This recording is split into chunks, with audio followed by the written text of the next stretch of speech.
बहुत समय पहले की बात है। एक घना जंगल था, हरा भरा, शांत एवं सुंदर। उस जंगल में अनेकों जानवर रहा करते थे। हाथी, भालू, हिरण, भेड़िया और तरह तरह के पक्षी रहा करते थे। सभी पशु पक्षी बड़े ही प्यार से रहते थे। उस जंगल का राजा था शेर खान।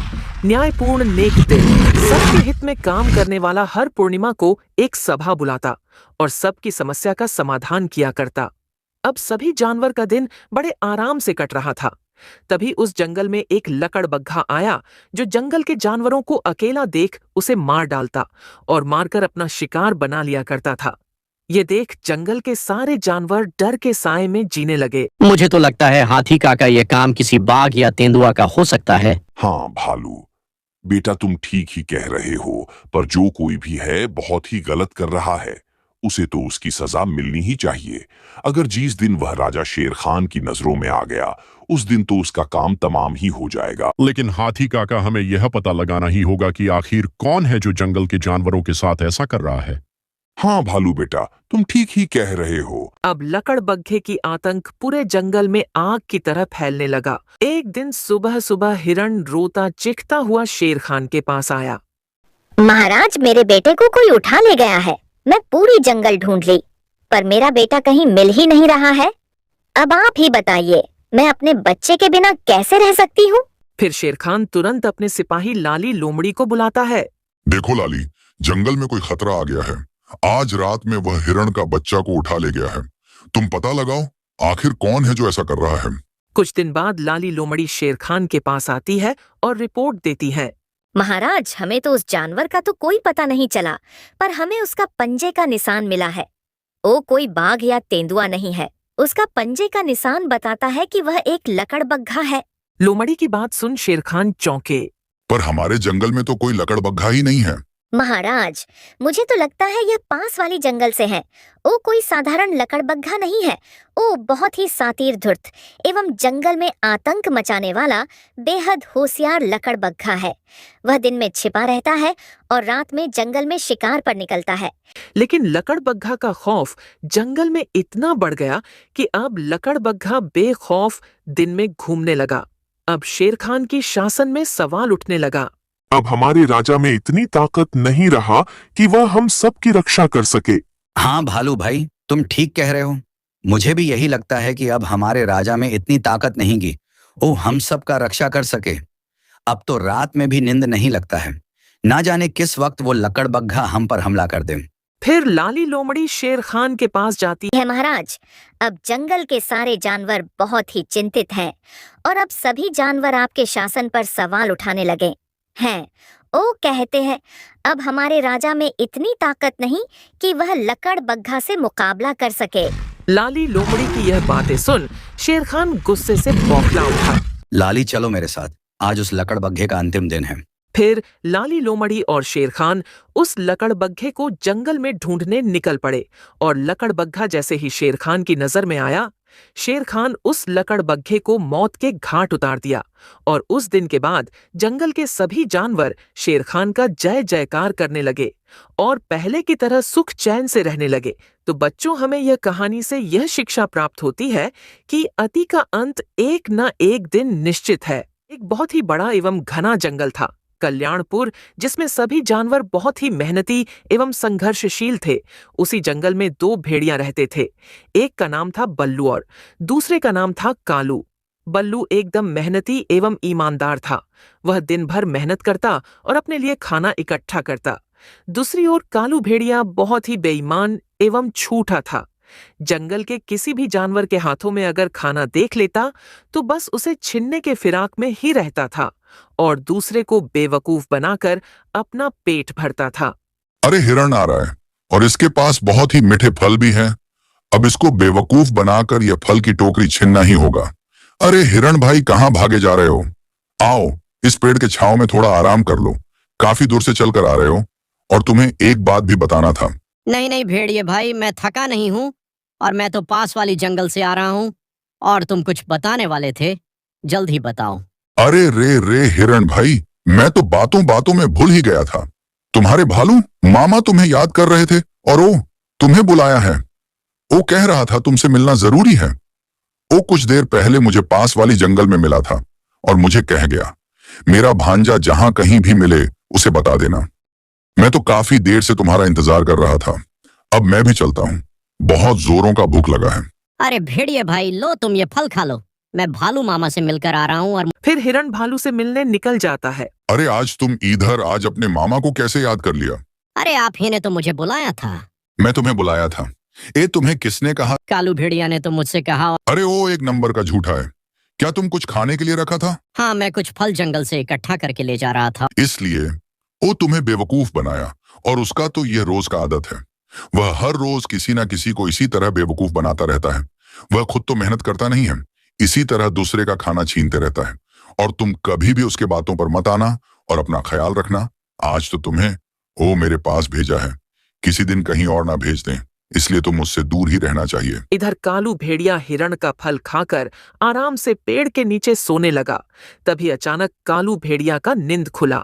अरे उस हिरण ने तो सुबह का खाना में तो एकदम मीठा फल खिला गया, पर अब दोपहर के खाने के लिए किसी ना किसी नए बकरे को फंसाना ही होगा। तभी कालू भेड़िए को लाली गाय दिखी जो फल लेकर जा रही थी। अरे लाली बहन, कहाँ भागे जा रही हो इन दोपहर की धूप में? आओ थोड़ी देर आराम कर लो इस पेड़ के नीचे, फिर चले जाना। अरे नहीं कालू भेड़िए, मैं अभी नहीं थकी हूँ और मुझे आराम भी नहीं करना है, क्योंकि मैं तुम्हारे इरादे को बहुत ही अच्छे से जानती हूँ। तुम जानवरों को मूर्ख बनाकर उनका खाना छीन लेते हो। नहीं नहीं, मैंने तो किसी भी जानवर का खाना नहीं छीना। वैसे तुम्हें यह घटिया बात किसने कहा? वही हिरण ने जिसका तुमने फल छीना था। अरे लाली बहन, मैं उससे खाना छीना नहीं था, वह तो खुद खाना देकर गया था। हाँ हाँ, उसने फल तुम्हें जरूर दिया था, पर तुमने उसके मामा भालू के बारे में उल्टी सीधी खबर देकर धोखे से फल ले लिए थे। और अब मैं चलती हूँ, हट जाओ मेरे रास्ते से। अच्छा, मुझसे सेब का फल बचाकर कहाँ भाग रही हो मोटी गाय? मैं तुम्हारा फल खाकर ही रहूंगा। आ रहा हूँ तेरे पीछे पीछे। फिर कालू भेड़िया गाय के पीछे पीछे निकल पड़ा और लाली गए। जैसे ही अपने घर के पास पहुंचती है, ओहो, मैं आज भी पानी लाना भूल गई। फल खाकर तो प्यास जरूर लगेगा। ऐसा करती हूँ, यह फल यहीं रख देती हूँ, पहले पानी लेकर आती हूँ और आकर बड़े ही आराम से यह पके सेब के फल खाऊंगी। और फिर लाली जैसे ही पानी लेने जाती है तो कालू भेड़िया उसके फल की टोकरी चोरी करके भाग जाता है। थोड़ी देर बाद जब लाली वापस लौटी तो उसे उसका फल का टोकरी नहीं मिला। अरे, ये मेरा फल का टोकरी किसने ले गया? अरे कोई मुझसे मजाक तो नहीं कर रहा है? जरूर यह उस भेड़िए का काम है। फिर लाली गाय कालू भेड़िया को ढूंढने लगी। तभी कालू भेड़िया सेब खाते लाली गाय को दिख जाता है। वाह रे भेड़िए के बच्चे, मेरा सेब का फल चोरी करके यहाँ मजे से खा रहा है। आज मैं तुम्हें ऐसा सबक सिखाऊंगी कि आज के बाद तुम चोरी करने के लायक ही नहीं रहोगे। तुम यह क्या बात कर रही हो लाली? मैं बहुत मेहनत से यह फल इकट्ठा किया है और तुम मुझे यह धमकी दे रही हो, तो मैं भी तुमसे नहीं डरता। वह तो अभी पता चलेगा। फिर लाली गाय अपने सिंग से वार कर भेड़िए को वहीं घायल कर दी और फिर भेड़िया पूरी तरह से घायल हो गया। मुझे माफ करना लाली बहन, आज के बाद मैं किसी के साथ ऐसा नहीं करूंगा। अब तो मुझे माफ कर दो और यहाँ से जाने दो। अगर आज के बाद तुम किसी भी जानवर का खाना छीनने का कोशिश भी किया तो उसका अंजाम तुमने देख ही लिया। फिर लाली गाय यह कहकर वहां से निकल जाती है। बहुत मारा ये पापी गाय ने, पर क्या करूं, गलती तो मेरा भी था ना। मैं चोरी करता ना ही मार खाता। ठीक ही कहाँ है। बड़े बुजुर्गों ने अपनी मेहनत की, कमाई से खुश होना चाहिए। दूसरों की संपत्ति देख लालच नहीं करना चाहिए। तो वर्षों पुरानी बात है, स्टारलैंड का बहुत ही एवं बेहद खूबसूरत जंगल था और उसी में एक भेड़िया आया जो छिप छिप कर जंगल में रहता और जंगल में किसी भी जानवर को अकेला देख उसे मारने की कोशिश करता। एक दिन वह भेड़िया एक हिरण को पकड़ने ही वाला था कि हिरण तेजी से भाग जाता है और भागकर जंगल का राजा शेर खान के पास जाता है। महाराज, इस जंगल में एक भेड़िया आ गया है और वह इस जंगल का लगता भी नहीं है। मुझे तो वह पकड़ने ही वाला था। मैं बहुत ही मुश्किल से अपनी जान बचाकर भाग कर यहाँ आया हूँ। हिरण की बात सुन शेर खान गुस्से से बौखला उठा। चलो मेरे साथ। उसकी यह हिम्मत मेरे जंगल के जानवरों को मारने की कोशिश किया है। तुम मेरे अनुमति के बिना इस जंगल में नहीं रह सकते। महाराज, मैं तो खाने की तलाश में भटकते भटकते यहाँ तक आ पहुँचा। हाँ हाँ ठीक है, अब तुम यहाँ से जा सकते हो। फिर वह चालाक भेड़िया जंगल से निकल गया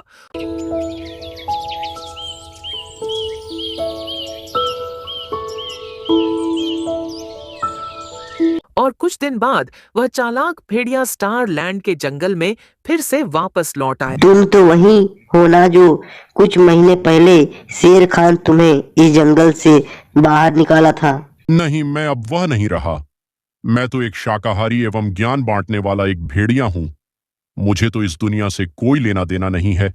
मैं तो बस भगवान के भक्ति में खोया रहता हूं। फिर हिरण जंगल के सारे जानवर को भेड़िया के बारे में बताता है। फिर जंगल के सभी जानवर भेड़िए का कहानी सुनने लगे। भेड़िया सभी जानवरों को कहानी सुनाता एवं ज्ञान की बातें बताता। अब सभी जानवर भेड़िए पर विश्वास भी करने लगे और भेड़िए के लिए सभी जानवर फल सब्जियां लाने लगे। लेकिन भेड़िया मांस खाने वाला जानवर, फल फ्रूट से उसका मन ही नहीं लगता। रात होते ही भेड़िया अपने शिकार पर निकलता और किसी न किसी जानवर को मारकर खा जाता था।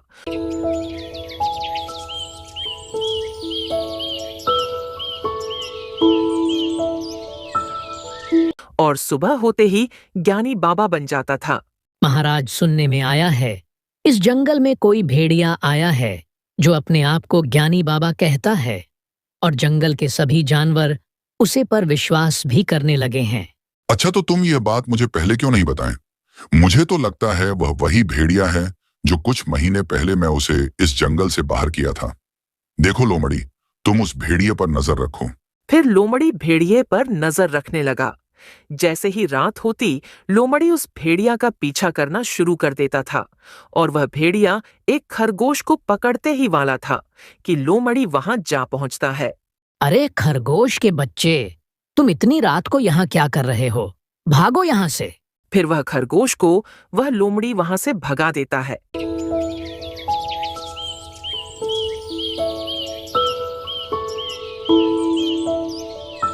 और जंगल का राजा शेर खान को भेड़िए की सारी सच्चाई बताता है।